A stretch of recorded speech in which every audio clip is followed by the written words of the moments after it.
100 gold for supplies. What mission is Lady Aribeth proposing to pay for? Evening feast for 4 and a bottle of Elverquisst at the Shining Serpent Inn. Lily's not surprised to see such ignorance of monetary realities from what must be the very sheltered right hand of Lord Nasher.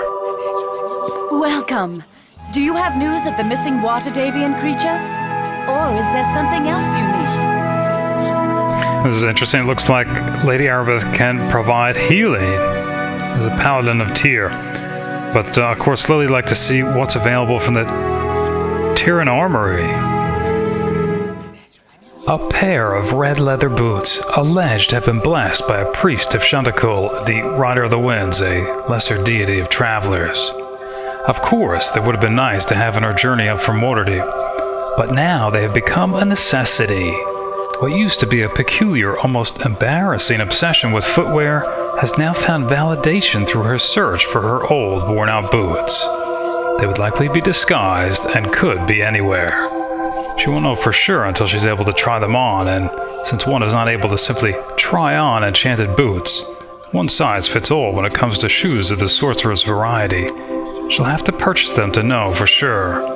A seemingly impossible task with seemingly impossible odds. Otherwise, not surprising, only one arcane scroll, and beyond Lily's abilities at the moment anyway. There was, however, an amulet of health, granting the wearer immunity to both disease and poison. It's said the first was given by Kelemvor, the Lord of the Dead, to one of his priestesses, Natnea Chesh, in the Moonshae Isles, as a reward for heroic deeds. She became known as the Defender of the Dead, and made similar amulets for other priests, and this is likely one of them. A most desirable artifact considering the current crisis. Even if powerless against the Wailing Death, it would still give Lily some sort of comfort. So, would enough gold to afford all these things? She might as well spend the advance from Neverwinter on a good meal and wine. Without that amulet, who knows? Might prove to be her last. Lily sells a few odd bits all gained from the inner halls of the Neverwinter Academy. Jewelry, gems, unwanted scrolls, as well as some potions. Before walking away from the temple armory in abject disgust at her own poverty. The broke bitch from Baldur's Gate.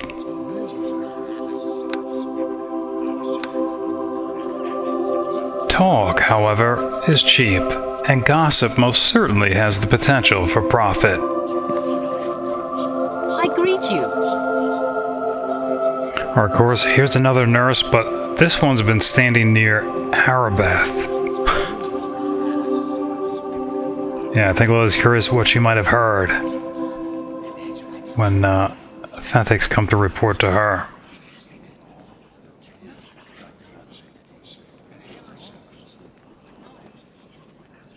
Lady Aribeth always telling Fenthic not to put so much faith in Dester and his Helmites.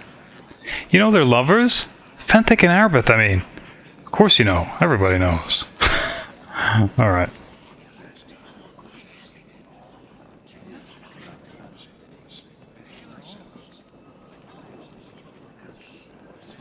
Alright. Telling Lily to be safe from the plague. Another whispered promise to a nurse to pay good coin for anything substantial. This time regarding the very swords and scales of Tyr. Lily's surprised to see that they apparently let beggars loiter here as well. Is nothing sacred to these Tyrans? Otherwise, Lily's a little wary of this Stone of Recall. Obviously some divine instrument of Tyr. Decides to speak to a priest about it. Hello to you. Alright, Sergol. Greetings, Lily. Aribeth has instructed me to provide whatever assistance I can in your mission to recover the missing Waterdeepian creatures. However, my magic is not of a healing nature. My skills are tied to the teleportation portal in this temple and the Stone of Recall in your backpack.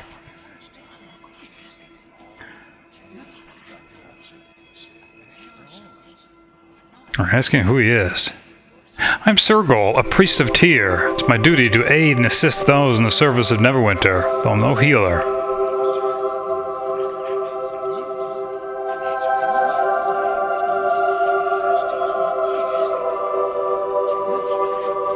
are explaining the Stone of Recall to be instantly teleported to this temple, presumably here.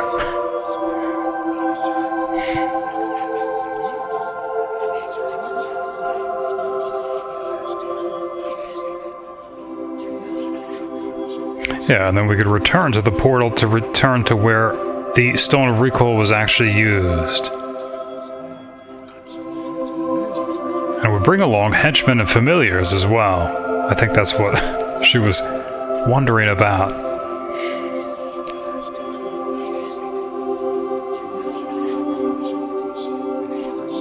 May the grace of Tyr be with you.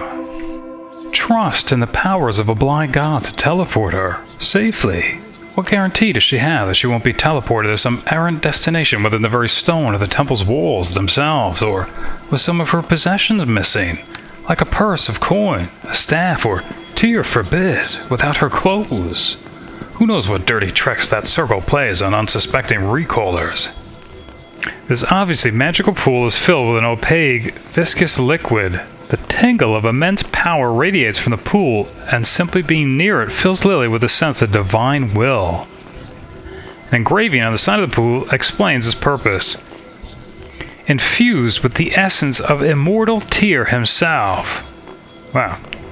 The pool of righteous energy will recover any relics lost by those who act in the service of the just God. A small donation to honor Tyr's holy might will be appreciated. Lilly looking inside the pool. Of course, there's nothing here. Okay. If Tyr really were worthy of this ostentatious temple, her worn-out boots would have been found there, inside the pool. Needless to say, she's not surprised they weren't. Another nurse, but this time, Lily's not interested in gossip of the overheard babblings of beggars. Only directions to other chambers here in the Temple of Tyr. I greet you. Alright, of course, here's another nurse. Asking maybe for a bit of directions here in the temple. I'm here to tend the sick and dying, not play tour guide.